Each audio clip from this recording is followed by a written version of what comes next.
So every year in the NBA is a team that we all know gonna make a splash. Last year was the Phoenix Suns.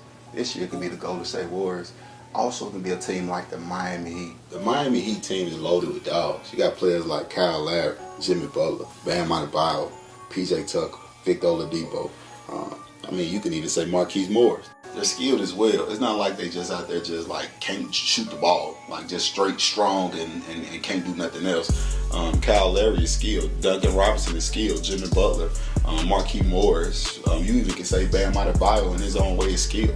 I know he ain't gonna shoot the three and cross you up, but Adebayo was 6'9", undersized for the center position, but athletic as hell and skilled. If you look at the way he played, more people want him to be more aggressive. In reality, if the Miami Heat want to take their game to the next level, I agree. Bam Adebayo do need to develop more. He do need to become more of a shot creator. But with that being said, with the team they got and the team they got around him, he playing his role. But when you look at what Brett actually do, what he brings to the table with his lob threat ability, the way he averaged 5 assists and all those little intangibles, he do a great job. You got players also like Tyler Hero, a bucket. You can say he went back a little bit from his rookie year to the year following. But he's a young kid. But even with that being said, he's still a walking bucket. He got it all, and he got that swag with it too. And I ain't saying that's having swag is the coolest thing in the world, but in reality, if you ever played the game of basketball, you know exactly what I'm talking about. You know what I'm saying? He got that it factor to the point where you know he's a bucket. I'm not gonna say he's a starter because in reality, absolutely he's not. I'm not saying he don't have the potential to start, but I'm saying right now he's that sixth man who gonna come off the bench and really could be starting to give you 18 to 20 points off the bench. You really don't know what Victor Oladipo gonna give you. If y'all expecting bro to be the old Victor Oladipo, y'all tripping.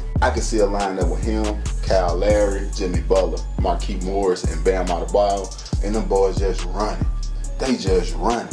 And when you talk about dogs, the Miami Heat pride themselves on their defense, y'all. So the fact that they pride themselves on their defense, imagine when they put a lineup out there like that, man, like that defensive lineup, I think will stop anybody in the NBA. So yeah, we're saying we know Brooklyn is the best team in the East, followed by Milwaukee, and in my opinion, the Los Angeles Lakers the best team in the NBA. But outside of those three teams, if Ben Simmons don't sign back with Philadelphia, in my opinion, he should. I think they need to work all that out. Of course, people gonna be like, that's capped, he gone. In the comments, y'all think they gonna work that out in Philadelphia? I think they should. And if we being honest, them boys are just a couple plays away from possibly winning the championship. But back to the Miami Heat. Let's just step into their lineup and let's just talk about a few players and what they bring to the table and how they gonna make the Miami Heat such a dominant team. They're gonna be able to compete with anybody. Kyle Lowry, you getting the floor general. He's a hell of a defender. He's a big shot maker. He willing to give up his body. The man that made 6 All-Star teams. Yeah, he's 35. He's getting up there in age. And some people may say his contract is crazy, but in reality, man, he's a general. He's not like somebody out there trying to go dunk on people. So people don't understand this about the point guard position. You can age well at the point guard position. He's a big upgrade from Dragic and Dunn. Miami Heat fans, if y'all like those players and y'all upset, don't be upset with me. He's a big upgrade. He want the ball in his hand. He's gonna make plays for players. For him to be like 6 foot 6'1", like he'll go in there and make a big layup on a 7-footer. Kyle Lowry built different. How we had mentioned in the beginning, dogs. You got a bulldog right there leading your lineup. Duncan Robinson is a 6'8" sniper. In the comments, let me know if you're a Miami Heat fan and tell me what you think about Duncan Robinson. Bruh 6'8", he just shooting over people. He Tracy McGrady height. And the thing is, he's skilled enough to put the ball on the floor. People gonna say I'm capping, and people gonna say I'm stunning. On the offensive end, he just like Klay Thompson. Why y'all think they signed that man? And I get it, everybody knows his contract, so I ain't gonna talk about it. Man, I'm gonna say this man went undrafted. This is the biggest contract anybody ever signed being undrafted, y'all. That's big. A 6'8" JJ Redick. And then, bro, you got Jimmy Buckets, a basketball player who can do it all. Bro, he a dog, bro. I said he a dog with handles. I said he a dog who like he'll step back on you. He a dog who will walk you up. He's a dog who at 6'6", 6'7" got probably the best post moves in the NBA. People gonna say I'm capping. I'm telling you, man got a hell of a post game. He have a hell of a mid-range game. I know they gave him 4 year, 184 million. He deserved it. And he protect his body. He ain't out there trying to do no crazy plays. Like even when you look at his dunks, you know what I'm saying? He just go finish it with 2 most of the time. Hang around, safe landings. Jimmy Butler's so smart, man. And he got a great personality. And I think he's like a really good leader as well. You have a lot of talented players who are not leaders. They're not willing to accept other players are going to be good or whatever. They want it all to shine for themselves. When you're a superstar selfless like that, it makes everybody game go to the next level. Duncan Robinson come off screens ready to shoot. Bam Adebayo coming off screens knowing somebody gonna put the ball up. I mean, it's a team effect. It's almost like a domino effect. And adding Kyle Lowry to that only gonna make it better. But keeping it moving at the power forward, you got 2 different options. You can go with PJ Tucker or Marquise Morris. In my opinion, you should bring PJ Tucker off the bench. Only because of this. You know he's a big-time shot maker, but he's getting up there in age, and you don't want injuries to catch him at the end of the season to the point where he can't play in the playoffs. And to me, I think Markieff Morris is an all-around better basketball player. I think PJ Tucker is a catch-and-shoot, whereas Markieff Morris can mix it up a little bit more. He's a little bit bigger, so he can guard bigger defenders. Just all around, I think Markieff Morris is better, despite being paid less.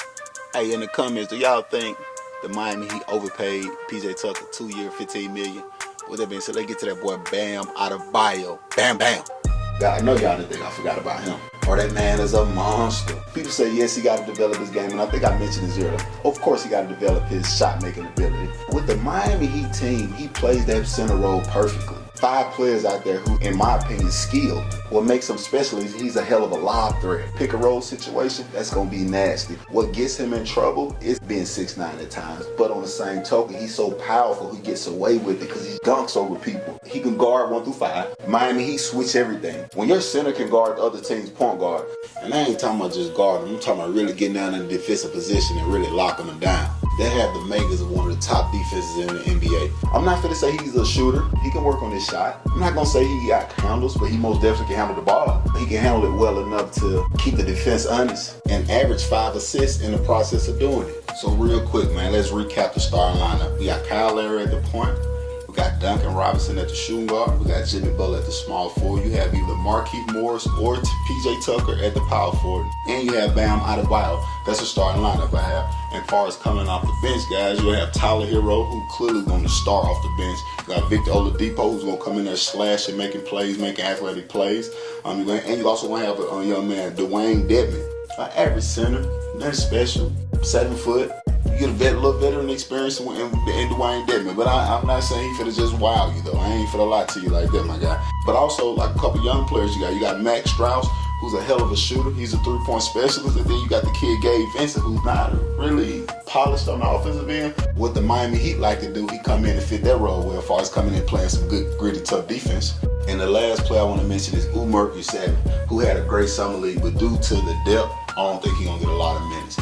Maybe in the future, but right now they too loaded at that power forward, the center spot. With all those talented players I just named, as far as the starters in the bench, and a great coach like Eric Spoelstra, who won championships, who built teams, who created a good atmosphere around the team, and a big dog like Pat Riley, the Miami Heat are onto something. You know that it said that the Miami Heat are best when they feel like they're underdogs. Looking at the roster, I can't really say they're looking like underdogs, because if we're being honest, they look like the 3rd best team in the East right now. So underdogs, but I mean they are loaded and they look like they're ready to go. So I look forward to seeing the Miami having a great season this year. Real quick in the comments, what do you guys got the Miami Heat finishing in the East? If you guys enjoyed the video, go ahead and smash that like button, subscribe to the channel, and turn on the notifications so you're notified every time I post a video. It's been my pleasure. Y'all have a blessed day.